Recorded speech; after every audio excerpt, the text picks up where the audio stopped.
ओम अज्ञानतिमिरान्धस्य ज्ञानाञ्जनशलाकया तस्सुरोन्मिलितं येन तस्मै श्रीगुरुवे नमः। नमो विष्णुपादाय कृष्णप्रेष्ठाय भूतले श्रीमदे भक्तिवेदान्त स्वामीति नामिने।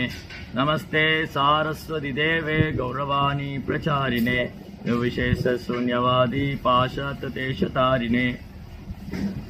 जय श्री कृष्ण चैतन्य प्रभु नित्यानंद श्री अद्वैत गदाधर श्रीवासदि गौर भक्त वृंद। हरे कृष्ण कृष्ण कृष्ण हरे हरे, हरे राम राम राम हरे हरे। हरे कृष्णा பக்தர்களுக்கு இனிமையான மாலை வணக்கம். இன்றைய பாகவத சத்சங்க வகுப்புல வந்து கலந்துட்டு எல்லா பக்தர்களுக்கும் என்னுடைய பணிவான நமஸ்காரம். ஸ்ரீமத் பாகவதம் முதலாம் ஸ்கந்தம் இன்னைக்கு படிக்கிற அத்தியாயம் 10வது அத்தியாயத்தோட துவக்கம். பகவான் ஸ்ரீ கிருஷ்ணர் அவருடைய துவாரகை பயணம், பகவான் ஸ்ரீ கிருஷ்ணரின் துவாரகை பயணம் ரொம்ப அழகான ஒரு அத்தியாயம்.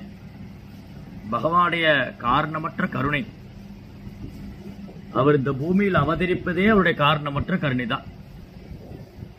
நகாரணம் கர்ணம் ச வித்ததே. பகவான் இங்க வந்து செய்ய வேண்டிய ஒரு வேலையும் கிடையாது. பகவான் இந்த உலகத்துல அவர் அடைய வேண்டியதோ அவர் பெற வேண்டியதோ அவர் செய்ய வேண்டியதோ ஒண்ணுமே இல்லை. நகாரணம் கர்ணம் ச வித்ததே. அவர் இங்க வர வேண்டிய அவசியமே இல்லை. பகவான் தனது சொந்த இருப்பிடமான ஆன்மீக உலகத்தை விட்டுட்டு இந்த ஜட உலகத்துக்கு வர வேண்டிய அவசியம் இல்லை. அவருக்கு இங்க எந்த தேவையும் இல்லை. அப்புறம் ஏன் வராரு? தன் காரணமற்ற கருணையால் வருகிறார். பகவான் எதுக்காக இந்த பூமியில வராரு? தனது காரணமற்ற கருணையால். நகாரணம் கர்ணம் ச வித்ததே நசமா அதிகஷி திஷ்யதே. அவருக்கு சமமானவர் யாரும் கிடையாது, அவரை விட உயர்ந்தவர் யாரும் கிடையாது. பராச சக்தி விவிதேவ சூயதே சாவாவிதி ஞான பலாக்கிரியாச்ச. பகவானுடைய சக்தி எல்லையற்றது. அப்ப அந்த எல்லையற்ற பரம புருஷோத்தமனால முழுமுதற் கடவுள் காரணமற்ற கருணையினாலேயே இந்த பூமிக்கு வர்றார். அப்படி இங்க வந்து என்ன பண்றாரு? பரித்ராணாய சாதுனா விநாசாய சதுஸ்கிருதா தர்ம சம்ஸ்தாபனார்த்தாய சம்பவாமி யுகே யுகே. பக்தர்களை காத்து அசுரர்களை அழிப்பதற்காக, தர்மத்தை ஸ்தாபனம் செய்வதற்காக யுகந்தோறும் அவதரிக்கிறார். பக்தர்கள், பக்தர் அல்லாதவங்க, பக்தர்களை காக்கிறார், அசுரர்களை அழிக்கிறார். யாரு பக்தர்கள்? விஷ்ணு பக்த பவே தெய்வ ஆசிரியத்த விபரியா. பகவான் ஸ்ரீ கிருஷ்ணருக்கு பக்தி தொண்டு செய்யறவங்க தான் பக்தர்கள். பக்தி தொண்டு செய்யாதவங்க எல்லாமே அசுர குணம் படித்தவர்கள் தான். ஏன்னா அவங்ககிட்ட என்ன குணம் இருக்க போகுது? எல்லா புலன்பமே பிரதானம், அவ்வளவுதான்.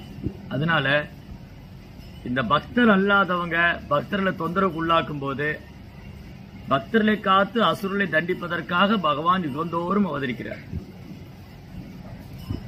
சத்தியுகம், திரேதாயுகம், துவாபரிகம் யுகந்தோறும் பகவான் நேரடியா வர்றார். ஆனா கலியுகத்தில் அவர் என்ன பண்ணிடுறாரு? அவர் தன்னை மறைத்துக் கொள்கிறார். அவர் காரணமற்ற கருணையால் இந்த பூமியில் அவதரிக்கிறாரு. அந்த காரணமற்ற கருணை உச்ச நிலை அடையும் போது, ரொம்ப ரொம்ப கருணை உள்ளவராகும் போது அவர் சைதன்ய மகாபிரபு நமோ மகாவதான்யாய கிருஷ்ண பிரேம பிரதாயதே கிருஷ்ணாய கிருஷ்ண சைதன்ய நாம்னே கௌரவத்திசே நமக. சைதன்ய மகாபிரபு ரொம்ப ரொம்ப கருணை வாய்ந்தவர். அவர் இந்த பூமியில் அவதாரம் செஞ்சு அசுரர்களை தண்டிக்கிறதுக்கு பதிலா அசுரருடைய குணத்தை அழித்து விடுகிறார். அசுரர்களை தண்டிக்கிறதுக்கு பதிலா அசுர குணத்தை போக்கி விடுகிறார். ஏன்னா கலியுகத்துல எல்லாரும் அசுரர்கள் தான். எல்லா அசுர குணம் படைச்சவங்க. கலோ சூத்திர சம்பவ. கலியுகத்துல எல்லாரும் சூத்திர நிலை மனப்பான்மையில் இருக்கிறவங்க. அதனால தண்டிக்கணும்னா எல்லாரையும் தண்டிக்கணும். பகவான் சைதன்யரா அவங்களை தண்டிக்கிறதுக்கு மேல தன்னுடைய காரணமற்ற கருணையை பன்மடங்கு அவங்க மேல செலுத்துறார். அது மட்டும் இல்ல, அவர் யுகந்தோறும் அவதரிக்கிறதே எந்த தர்மத்தை சமஸ்தாபனார்த்தாய தர்ம சம்ஸ்தாபனார்த்தாய. தர்மம்னாலே பக்தி தொண்டுதான். தர்மம் து சாட்சாத் பகவத் பிரணீதம். தர்மம்னாலே பகவான் என்ன சொல்றாரோ அதான் தர்மம். பகவானுக்கு அன்பு தொண்டு செய்வதுதான் உயர்ந்த தர்மம், பரோ தர்மம். அப்ப தர்மம் அல்லது உயர்ந்த தர்மம்னாலே பக்தி தொண்டு தான். அந்த பக்தி தொண்டை ஸ்தாபனம் செய்யறதுக்காக வேண்டியே பகவான் யுகதோறும் அவதரிக்கிறார். அது ராமச்சந்திர பிரபுவோட லீலையாகட்டும், கிருஷ்ண பகவானுடைய லீலையாகட்டும், அதுல மையம் என்ன?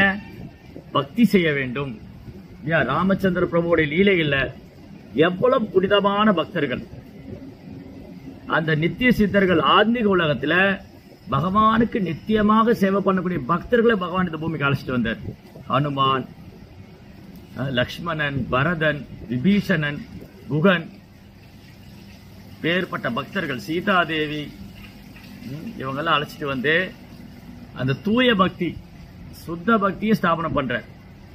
அதே மாதிரி துவாபர யுகத்துல பகவான் கிருஷ்ணராக அவதாரம் செய்த பொழுது கோபர்கள், கோபிகள், பாண்டவர்கள், குந்தி தேவி, திரௌபதி, பீஷ்மதேவர், விதுரர், இந்த மாதிரி பக்தர்கள் அழைச்சிட்டு வந்து அந்த பக்தர்கள் மூலமாக தூய பக்தி தொண்டை திரும்ப பகவான் ஸ்தாபனம் செய்தார். அதே மாதிரி கலியுகத்துல பகவான் சைதன்ய மகாபிரபு அவதாரம் செய்த பொழுது 6 கோஸ்வாமிகள், ரூப கோசாமி, சனாதன் கோசாமி, ரகுநாத பட்ட கோசாமி, ரகுநாதாஸ் கோசாமி, கோபால பட்ட கோசாமி, ஜீவ கோஸ்வாமி, 6 கோசாமிகளை அழைத்து வந்து அந்த உன்னதமான பக்தியை ஸ்தாபனம் செய்கிறார்.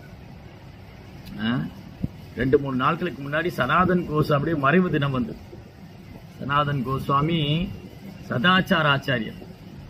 கிருஷ்ண பக்தியில நமக்கு பகவானுக்குள்ள சம்பந்த ஞானம், பகவானுக்கு நமக்குள்ள உறவை எஸ்டாப்ளிஷ் பண்றவர், ஸ்தாபிக்கிறவர். சனாதன் கோஸ்வாமி எந்த உணர்வை நாம் மறந்து விட்டோமோ, எந்த பகவானை நாம் மறந்து விட்டோமோ, அந்த கிருஷ்ண பகவானை, அவர் மேல உள்ள அன்பு, கிருஷ்ண உணர்வு, கிருஷ்ண பக்தியை, நமக்கு பகவானுக்குள்ள ரிலேஷன்ஷிப், பக்தி தொண்டு, அதை ஸ்தாபிக்கிறதுக்காகவே இந்த பூமியில வந்தார், அதை கற்றுக் கொடுக்கறதுக்காகவே. அதனால சனாதன் கோசாமி மூலமாக நாம் எவ்வாறு பக்தி தொண்டை பயிற்சி செய்ய வேண்டும், எவ்வாறு கிருஷ்ண உணர்வில் நாம் சம்பந்தப்பட வேண்டும், எப்படிலாம் பகவானோட சம்பந்தப்பட வேண்டும் அப்படிங்கறது ரொம்ப அழகா சைதன்ய மகாபிரபு கற்றுக் கொடுக்கிறார். சனாதன் கோசாமி விருந்தாவனத்தில் இருந்த பொழுது ஆகச் சிறந்த ஒரு முன்னுதாரணமாக திகழ்ந்தார். சைதன்ய மகாபிரபு கொடுத்த கட்டளையில ஒன்று, சனாதன் கோஸ்வாமிக்கு நீங்க பிருந்தாவனத்தில் ஒரு உதாரணமாக இருந்து பக்தி செய்ய வேண்டும். 6 கோசாமிகள் பிருந்தாவனத்தில் உதாரண புருஷர்களாக உதாரணமாக இருந்து பக்தி செய்ய வேண்டும். எல்லோரும் அவங்க செயலை கேட்கணும். ரூப கோசாமி எப்படி பக்தி பண்ணாரு, சனாதன் கோசாமி எப்படி பக்தி பண்ணாரு, எப்படி அவங்க பகவான் மேல அன்பு வச்சிருந்தாங்க, எப்படியெல்லாம் பகவானுக்கு சேவை பண்ணாங்க, எப்படியெல்லாம் பகவானுடைய சிந்தனையில் இருந்தாங்க, அதை நாம் கற்றுக்கொள்ள வேண்டும். அந்த கிருஷ்ண உணர்வை கற்றுக் கொடுக்கிறதுக்காகவே ஆச்சாரியர் இந்த பூமியில வந்தார். பகவானும் சரி, பகவான் தூய பக்தர்களும் சரி. அதனால ரொம்ப அழகான ஒரு வர்ணனை. சனாதன் கோசாமியுடைய பக்தி, அவர் விருந்தாவனத்தில் செய்த பக்தி, அது மிக உன்னதமான பக்தி. அது விருந்தாவனத்தில் சனாதன் கோசாமி ஒரு நாளைக்கு 24 மணி நேரம் பக்தி செஞ்சார். அதுல சைதன்யமா அப்படி போதனைகளை வந்து எழுதுவது, புத்தகமாக எழுதுவது, விருந்தாவனத்தில் புனித ஸ்தலங்களை, மறைந்த இடங்களை கண்டுபிடிக்கிறது, விக்கிரகங்களை கண்டுபிடிப்பது, அவர் பக்தியை பயிற்சி செய்வது, ஒரு உதாரணமாக திகழ்ந்தார். தினமும் கோவர்த்தன மலையை பரிக்கிரமா செய்வார். கோவர்த்தன மலையை சுற்றி வலம் வருவார். தினமும் கோவர்த்தன பரிக்கிரமா பண்ணுவார். ஒரு நாளைக்கு 6 மணி நேரம் ஆகும் கோவர்த்தன மலையை பரிக்கிரமா செய்வது. 22 கிலோமீட்டர். அது விடாம தினமும் சனாதன் கோஸ்வாமி அது ஒரு பக்தி சேவையாக ஏற்றுக்கொண்டார். கோவர்த்தன மலையை சுற்றி வலம் வருவதும், கோவர்த்தனம் பகவான் கிருஷ்ணரும் வேற வேறையே அல்ல. Govardhanam is none other than Krishna. கிருஷ்ணரோடு சம்பந்தப்பட்ட எதுவும் கிருஷ்ணரிலிருந்து வேறானதல்ல. பகவானோடு எதெல்லாம் சம்பந்தப்பட்டிருக்கோ அது பகவானிலிருந்து வேறானதில்லை. அவளும் புனிதமானது. ஒரு நாள் சனாதன் கோஸ்வாமி சைதன்ய மகாபிரபு அவர்கிட்ட கட்டளைகளை ஒன்றொன்றாக நிறைவேற்றிக் கொண்டே வருகிறார். பிருந்தாவனத்தில் எல்லோருக்கும் மிக பிரியமான பக்தர், மிக பிரியமான நண்பர், பிரஜவாசிகள், பிருந்தாவனவாசிகளின் நண்பன், நலன் விரும்பி, இப்படி எல்லோராலும் கொண்டாடப்பட்டவர் சனாதன் கோஸ்வாமி. ஒரு நாள் ஒரு மரத்துக்கு அடியில் தங்கி இருப்பாரு. ஏதோ ஒரு டம்ளர் பால், அது கிடைச்சா இன்னைக்கு பிரசாதம், இல்லைன்னா அதுவும் இல்லை, 2 ரொட்டி, மதுகரி, பிக்ஷை எடுக்க போவார், மதுகரி எடுக்க போவார். மதுகரின்னு சொன்னா அந்த கால சாதுக்கள்லாம் பிக்ஷை எடுப்பாங்க. அன்னைக்கு பிக்ஷை எடுக்கிறது உயர்ந்த நிலையாக இருந்தது. யார் பிக்ஷை எடுப்பாங்க? சாதுக்கள், தன்னை உணர்ந்த ஆத்மாக்கள், பாகவதர்கள், சன்னியாசிமார்கள் பிக்ஷை எடுப்பாங்க. இன்னைக்கு சோம்பேறிகள்லாம் பிக்ஷை எடுக்க ஆரம்பிச்சிட்டாங்க. அதனால இன்னைக்குள்ள காலகட்டம் வேற, அன்னைக்குள்ள காலகட்டம் வேற. அப்போ சனாதன் கோசாமி பிக்ஷை எடுப்பதற்காக மதுராபுரிக்கு செல்வார். 2 ரொட்டியோ, ஒரு டம்ளர் பால், 2 பழம், அவ்வளவுதான், வாழைப்பழம். சிலப்போ அதுவும் கிடையாது. இது நேரம் முழுவதும் பகவானை லீலைகளை ஸ்மரணம் பண்ணிக்கிட்டே இருப்பார். அப்போ ஒரு நாள் சனாதன் கோசாமி விருந்தாவனம் போயிருந்த பொழுது அங்கு ஒரு பாலகன் விளையாடி கொண்டிருப்பதை பார்க்கிறார். இந்த பாலகனும் சனாதன் கோசாமி தொடர்ந்து ஓடி வர்றார். ஓ சனாதன் பாபா, சனாதன் பாபா, என் பேர் மதன கோபால், என்ன உங்க கூட கூட்டிட்டு போயிடுங்க, நான் இங்க இருக்க மாட்டேன். மதன கோபால் விக்கிரகம். பகவான் யாருக்கு தன்னை வெளிப்படுத்துவார்? தூய பக்தருக்கே தன்னை வெளிப்படுத்துகிறார். தூய பக்தர்களாலே ஆட்கொள்ளப்படக்கூடியவராக இருக்கிறார். யாராலும் வெல்ல முடியாத பகவான் பக்தருடைய அன்பினால் வெல்லப்பட்டு விடுகிறார். அப்போ பகவானுடைய விக்கிரகம், அச்ச அவதாரம், பிரதிமா மூர்த்தி நகி துமி சாட்சாத் பிரஜேந்திர நந்தனா. கிருஷ்ணா, நீங்க ஒரு கல்லோ மண்ணோ மரமோ சிலையோ அல்ல, நீங்க சாட்சாத் பகவான் பிரஜேந்திர நந்தன், விருந்தாவன் கிருஷ்ணன், கிருஷ்ணர் வாசுதேவ். அப்ப அங்க அந்த மதுராபுரியில புருஷோத்தம் சோபேன்னு ஒரு பிராமணர், அவர் தான் அந்த மதன கோபால வழிபாடு பண்றாரு. அவர் எப்படி வழிபாடு பண்றாரு? கையில ஒரு கம்பை வச்சுட்டு பகவானை மிரட்டிட்டு இருக்கிறார். டேய் மதன கோபாலா, ஒழுங்கா சாப்பிடுறியா, 2 அடி வைக்கட்டுமா, எல்லாம் பொழுதனைக்கு தெருவில் விளையாடுறீங்க, வாங்க அப்படின்னு விக்கிரகத்தை கடுமையாக நடந்து கொள்கிறார். யாரு? அந்த புருஷோத்தம் சோபே. அவர் மதன் கோபால்கிட்ட ரொம்ப கடினமா நடந்துக்கிறார். மிரட்டுறது, அடிக்கிறது, உதைக்கிறது, இது பகவானுக்கு ஏற்புடையதான வழிபாடு அல்ல.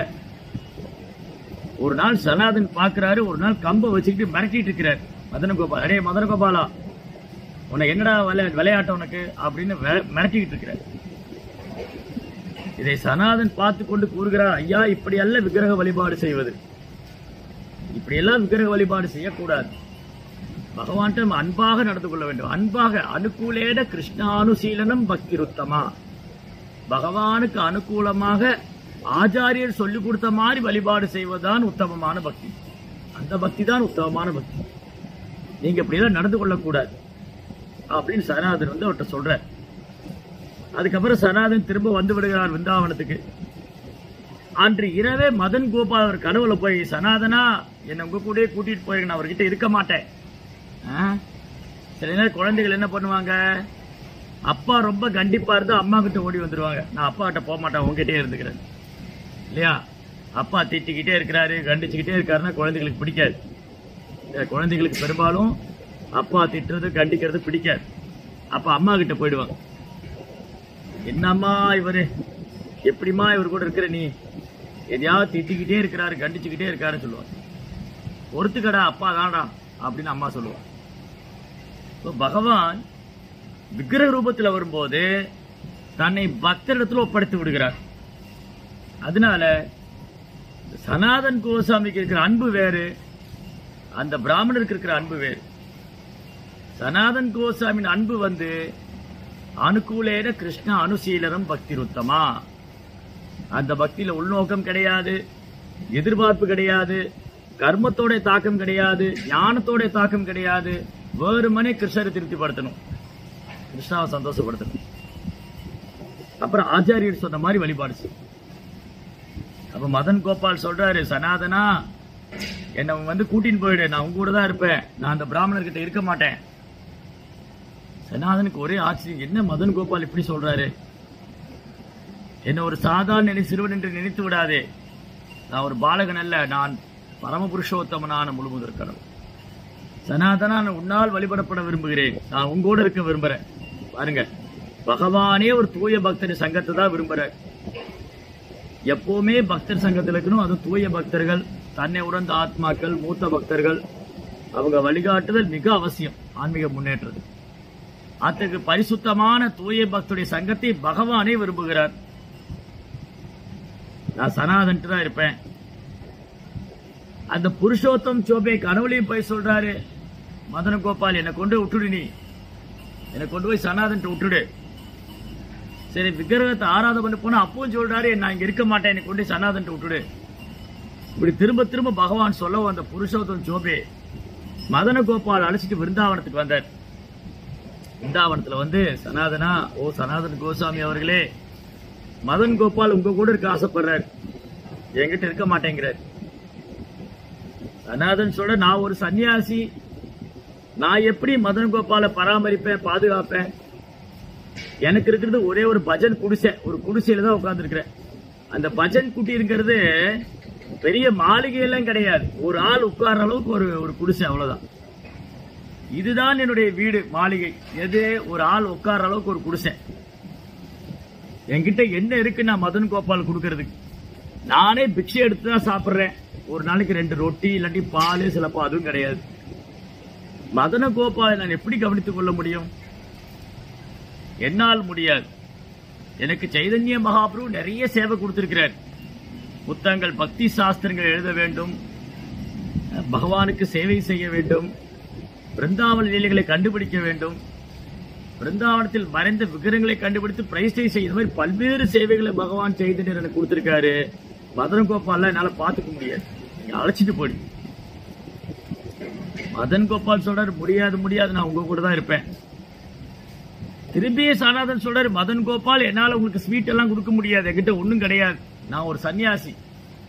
நான் உங்களுக்கு சப்பன் போகோ 54 56 வகையான பதார்த்தங்கள் என்னால செய்ய முடியாது.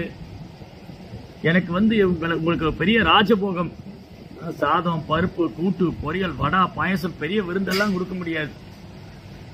நான் ஒரு பிக்ஷை எடுத்து யாசகம் பெற்று வாழக்கூடிய ஒரு துறவி, நான் எப்படி உங்களை பராமரிக்க முடியும்? திரும்பி மதன் கோபால் சொல்ற, இல்ல சனாதனா, நீ என்ன சாப்பிடுறியோ அந்த பிரசாதம் எனக்கு கொடு, அந்த போகா எனக்கு கொடு. 2 ரொட்டியா இருந்தாலும் பரவாயில்ல, ஒரு டம்ளர் பாலா இருந்தாலும் பரவாயில்ல, நான் உன் கூட தான் இருப்பேன். பாத்தீங்களா, பகவான் பெரிய விருந்த கூட விரும்பல, தூய பக்தரின் சங்கத்தையே விரும்புகிறார். சனாதனுக்கும் மனம் இலகிவிட்டது. மதன கோபால் அப்படி அழகு. மதன் அப்படின்னா காமதேவன். ஆயிரக்கணக்கான காமதேவன் முன்னாடி நின்றாலும் கிருஷ்ணனுடைய அழகுக்கு அவங்க ஈடாக மாட்டார்கள். கந்தர்ப்ப கோட்டி கமனீய விசேஷோபம். கோடிக்கணக்கான மன்மதர்கள் ஒருங்கிணைந்து வந்தா கூட கிருஷ்ணனுடைய அழகுல பிச்சை எடுக்கணும். ஐயா, உங்க அழகுல கொஞ்சம் போடுங்க எனக்கு. அப்பேற்பட்ட அழகு, பேரழகன். அதனால சனாதன் கோசாமின் உள்ளத்தை கவர்ந்து விட்டார் மதன கோபால். சரி இருங்க, நான் என்ன சாப்பிடணும் அதான் தருவேன், என்கிட்ட பெரிய விருந்தெல்லாம் கொடுப்பேன், பரவாயில்ல சனாதனா, நான் கூட இருந்தா போதும். அப்படி தன்னுடைய குடிசையில மதன் கோபாலை வச்சுக்கிட்டார். அவர் உட்கார்ந்து இருக்கிற பஜன் குட்டீர்ல அந்த சின்ன ஒரு குடிசையில மதன் கோபால் இருக்கிறார்.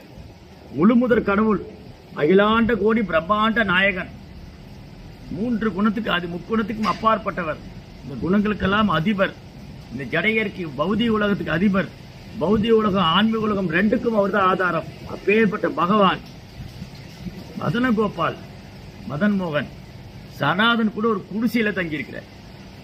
பாருங்க, அப்ப எந்த அளவுக்கு பகவான் பக்தன் மேல அன்பு வச்சிருப்பார். சனாதன் மேல அளவிட முடியாத அன்பு. சனாதனுக்கும் மதன் மேகன் மேல அப்பேற்பட்ட ஒரு அன்பு. உறுதியான பக்தி, ஸ்திரமான பக்தி, கலப்படம் இல்லாத பக்தி. சரி, ஒரு நாள் என்ன பண்ணாரு சனாதன், தினமும் 2 ரொட்டி கொடுத்துட்டு இருந்தாரு மதன் கோபால். ஒரு நாள் மதன் கோபால் கேட்டாரு, சனாதனா, வெறும் ரொட்டி கொடுக்கறியே, ஒரு 2 உப்பாவது கொஞ்சம் கொடுக்கலாமே, வெறும் ரொட்டி துண்டா கொடுக்கறியே, அதை தொட்டு சாப்பிடுறதுக்கு ஒரு உப்பாவது கொடுக்கலாமே. அப்ப சனாதன் சொல்றாரு, ஓ மதன் கோபாலா, நான் அன்னைக்கே சொன்ன உங்ககிட்ட, என்னால பெருசா ஒன்னும் தர முடியாது, 2 ரொட்டி தான் தர முடியும்னு. இன்னைக்கு உப்பு கேட்பீங்க, நாளைக்கு இனிப்பு கேட்பீங்க, அப்புறம் விருந்து கேட்பீங்க, நான் என்ன பண்ணுவேன்? எனக்கு மகாபிரபு நிறைய சேவை கொடுத்திருக்கிறாரு. யார் இந்த மகாபிரபு? மதன் மோகனும் மகாபிரபு வேற வேற இல்லை. கிருஷ்ணனும் மகாபிரபு வேற வேற இல்லை. ஸ்ரீகிருஷ்ண சைத்தன்யா ராதா கிருஷ்ணா நகே அன்யா. ராதா கிருஷ்ணன் 2 பேர் ஒன்னானா சைத்தன்ய மகாபிரபு. ஸ்ரீகிருஷ்ண சைத்தன்யா ராதா கிருஷ்ணா நகே அன்யா. சைத்தன்ய மகாபிரபு ராதா கிருஷ்ணர் வேற இல்லை. கிருஷ்ணர் தான் ராதாராணியுடைய பாவத்தில் வந்திருக்கார். பகவான் கிருஷ்ணர் ஸ்ரீமதி ராதாராணியின் பாவத்தில் வந்திருக்கார். அப்ப வந்து மதன் மோகன் பார்த்தாரு, சரி சனாதன தொந்தரவு பண்ண வேண்டாம், நம்மளே ஏற்பாடு செஞ்சுக்கலாம். சனாதன் நிறைய சேவை பண்ணிட்டு இருக்கிறாரு. பாருங்க, ஒரு தூய பக்தர் பகவானை துன்புறுத்துவதில்லை, பகவானை தொந்தரவு செய்வதில்லை, தன்னால் இயன்ற அளவுக்கு பகவானுக்கு சேவை செய்கிறார். பகவான் என்ன பண்றாரு? தன் பக்தனுக்கு வந்து புகழ் கொடுக்கிறார். தன் பக்தனுக்கு தேவையான அனைத்து விதமான வரங்களையும் நல்கி விடுகிறார்.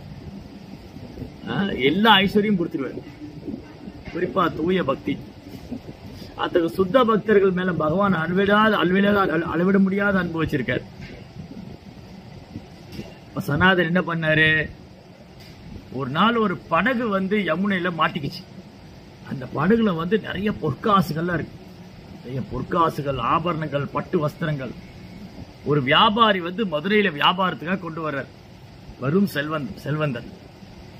அந்த படகு வந்து யமுனையில மாட்டிக்கிச்சு. உடனே ஒரு பிரார்த்தனை செய்கிறார், எப்படியா இந்த படகு வந்து நல்லபடியா கரை வந்து சேர்ந்துடணும். அப்ப பிரஜவாசிகள் சொல்றாங்க, நீங்க வந்து அந்த துவாதசாதித்த திலா யமுனா நதிக்கரையில ஒரு சின்ன மலை குன்று இருக்கும். அங்க ஒரு சாது உட்கார்ந்துட்டு இருப்பார். அவர் பேர் சனாதன் கோசாமி. அவர்கிட்ட போய் பிரார்த்தனை செய்யுங்க, அவருடைய ஆசீர்வாதம் வாங்கிக்கங்க, எல்லாம் நல்லபடியா நடக்கும். நீங்க வந்து பகவான் கிருஷ்ணருக்கு நல்லபடியா சேவை செய்யலாம். உடனே இந்த கிருஷ்ணதாஸ் கபூர், அவர் பேர் வந்து கிருஷ்ணதாஸ் கபூர், அவர் வந்து சனாதன் கோசாமி தாமரை பாதங்கள் விழுந்து பிரார்த்திக்கிறார். சனாதன் சொன்னார், எங்கிட்ட பிரார்த்திக்கிறத விட மதன் கோபால் தான் இந்த உலகத்துக்கே அதிபர். அவர் தான் முக்காலம் அறிந்தவர். அவர் தான் பரம்பொருள், பரமபுருஷன். நீ எங்கிட்ட பிரார்த்தனை பண்றத மதன் கோபால்கிட்ட பிரார்த்தனை பண்ணு, அவர் உனக்கு அனுகிரகம் பண்ணுவார். அவர் வந்து மதன் கோபால் இடத்துல பிரார்த்தனை செய்யறார். அப்ப என்ன ஆச்சு? அந்த படகு நல்லபடியா கரை வந்து சேர்ந்தது. வியாபாரம் செய்து பெரும் பொருள் ஈட்டி வந்தார். பொற்காசுகள், ஆபரணங்கள், நாணயங்கள். உடனே கொண்டு வந்து அந்த மூட்டையை அவிழ்த்து விடுகிறார் சனாதன் கோசாமி. பாருங்க சுவாமி, உங்க அனுகிரகத்தினால எனக்கு பெரும் செல்வந்தன் ஆகிவிட்டேன். பாருங்க எவ்வளவு பொற்காசுகள், நீங்க எவ்வளவு வேணுமோ எடுத்துக்கங்க. ஓ சுவாமிஜி, சனாதன் கோஸ்வாமி அவர்களே, உங்களுக்கு எவ்வளவு பொற்காசு வேணாலும் எடுத்துக்கங்க. ஆபரணங்கள், பட்டு வஸ்திரங்கள், என்ன வேணா எடுத்துக்கங்க. சனாதன் இதெல்லாம் வேண்டான்னு தான் விட்டுட்டு வந்திருக்கிறார். அவர் வந்து 500 வருஷத்துக்கு முன்னாடியே பெரிய ஜமீன்தாருக்கு எல்லாம் கை கட்டி நிக்கிற அளவுக்கு வேலை பார்த்தவர். நவாப் ஹுசைன் ஷாட்ட பெரிய பிரதம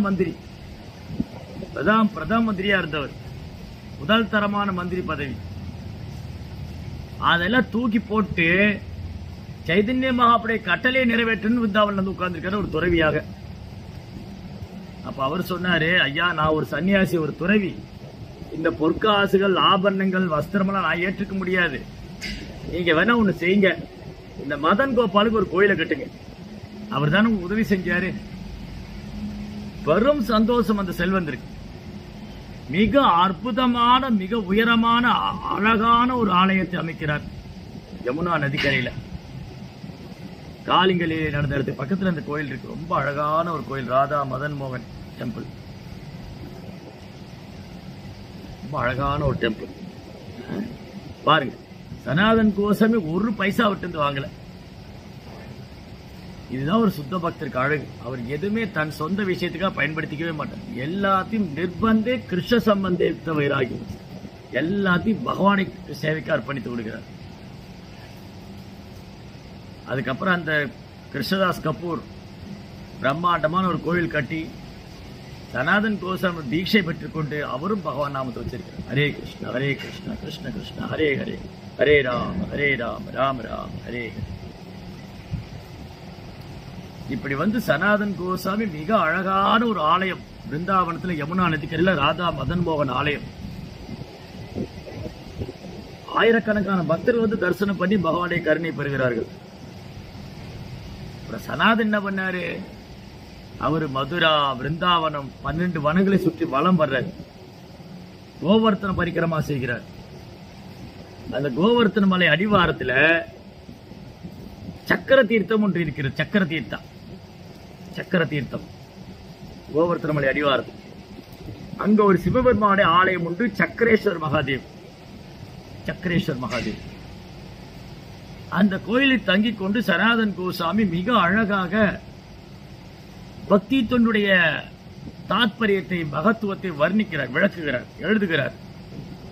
பக்தியுடைய மகாத்மியம், பக்தி தொண்டுடைய மகிமைகள் வந்து புத்தகமாக எழுதுகிறார். அப்போ இரவான பெரும் பூச்சிகளுடைய தொல்லை சனாதனால வந்து எழுத முடியல. பகவானுடைய சிந்தனையில வந்து பெரும் இடைஞ்சலா இருக்கிறது பூச்சிகள்லாம்.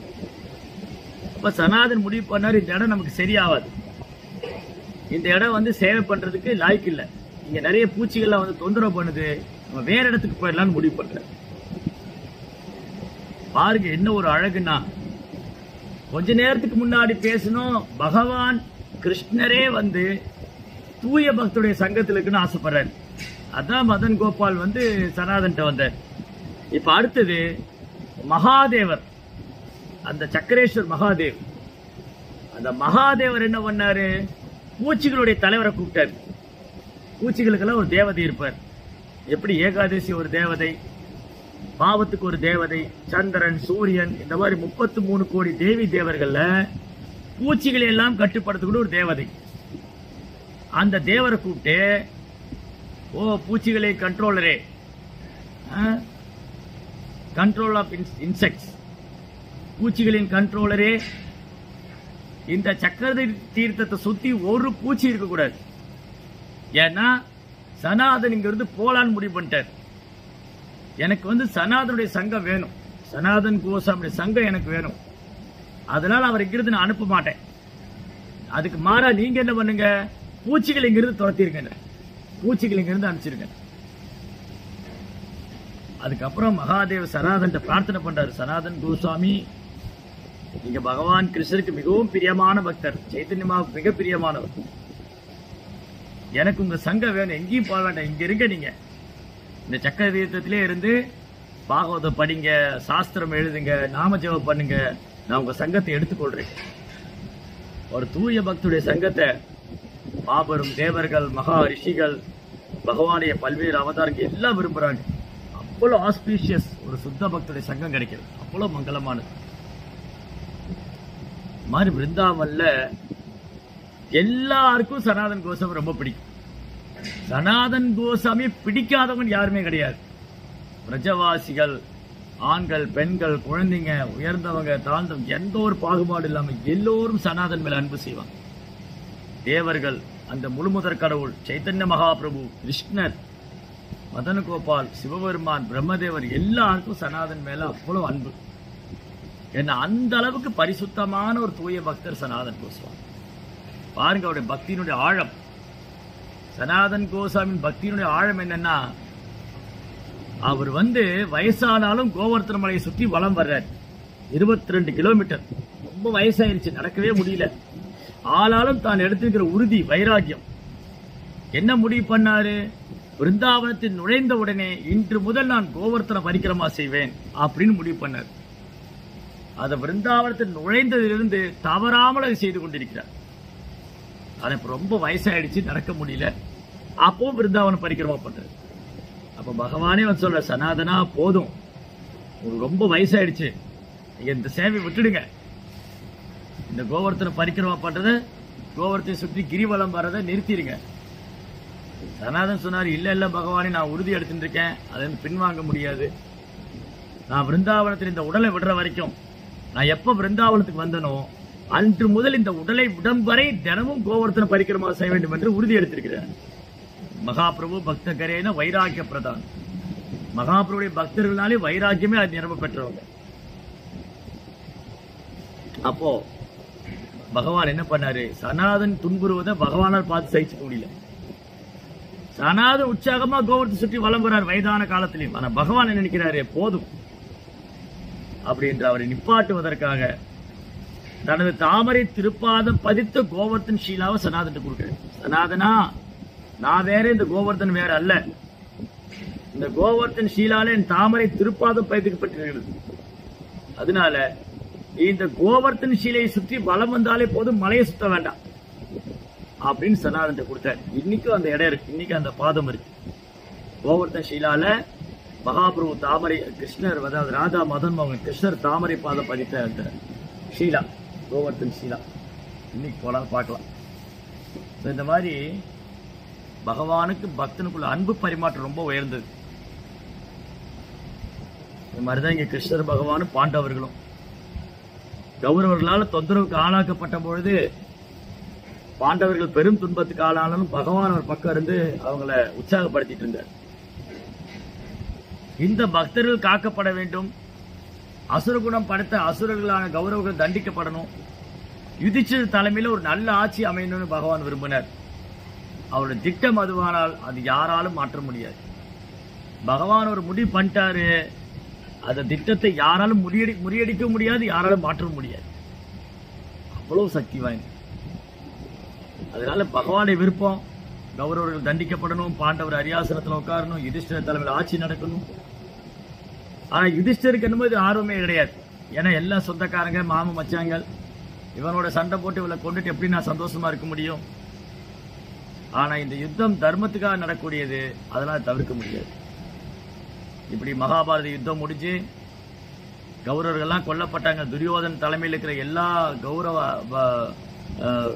குருவம்சத்தவரும் கொல்லப்பட்டாங்க. யுதிஷ்டிரர் தலைமையில் ஒரு அமைதியான அற்புதமான ஒரு இறைவன் ஒரு ராஜ்யம், அந்த மாதிரி ஒரு அழகான ராஜ்யம், பொற்காலம்.